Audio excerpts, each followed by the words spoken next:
I guess a lot of my messima was trying things I'd never done before. I would dress I've spoken to my dad about this, and I think it took him a while to understand what I meant, but I was just, I grew up in Salman Schechter day schools, which I mentioned him at one point, had like a very, yeah, I was about to like cage it, but like, honestly, it was like almost an anti-Arab sentiment. So for me to like do a messima that was like, going to local villages like Bana and Sahnin, it was just sort of like, look, like watch out. Like some part of my head was thinking that, and so, sort of processing what that looked like, or I remember I don't remember if they were like madrachim or what their role was, but like two of the people from Bana like invited me over for like a movie night at one point. And in my head, I'm like, yeah, in theory, but we barely have a common language, and what, like, how would I even navigate this? Like, what, like, I'd love to hang out with you and have a sleepover in theory, but like, we can't speak to each other very well. And like, I'm gonna wake up and try to get home in the middle of an Arab village, like trying to like call a cab. So like, what? So Messima definitely brought a lot of like new experiences for me to try to navigate through. I remember there was a school we were working in for a while. We did like morning classes with the kids. But again, I think one of the big problems with our messima specifically, and not just ours, but like a lot of them was having a common language with the kids. And so like we often didn't, and we just like would try to do things. And it would like sometimes work and sometimes fail spectacularly. But we sort of kept trying.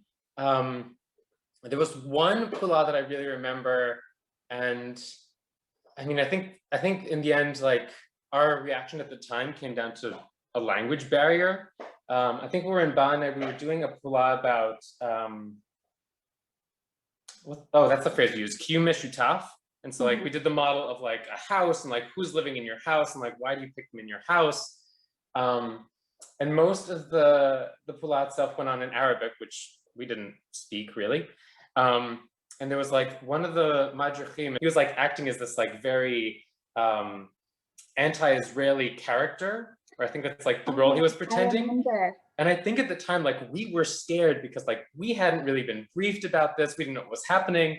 And so we were just sitting there feeling uncomfortable that he's like emoting in this way and like expressing what, for all I know, like could have been a somewhat common sentiment in Bana.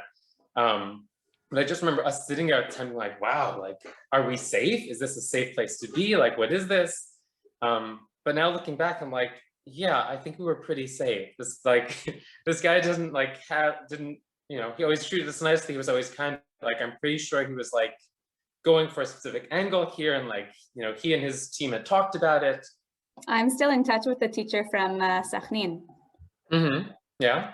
Because I worked with him after I made Aliyah, and I was like leading the kids in Kiyum Meshutaf on workshop and also doing my own programming in that school.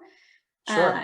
And so when was it? Like in May, I think, I ran into him in a grocery store, and he was like, I want to do like what you did, but I want to send students to America.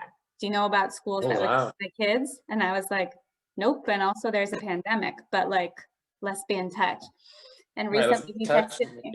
So he texted me, was like, do you remember that you were supposed to check up on that? And I was like, schools aren't happening in the States. Right, like you could reach out, but all you're probably going to get is maybe like, we're going to shelve it for now, and like, sounds great, let's talk in 6 months. And oh man, that could be a really cool program for some of the kids. Yeah, maybe they could do like a Zoom thing. Yeah, that'd be a great place for them to start.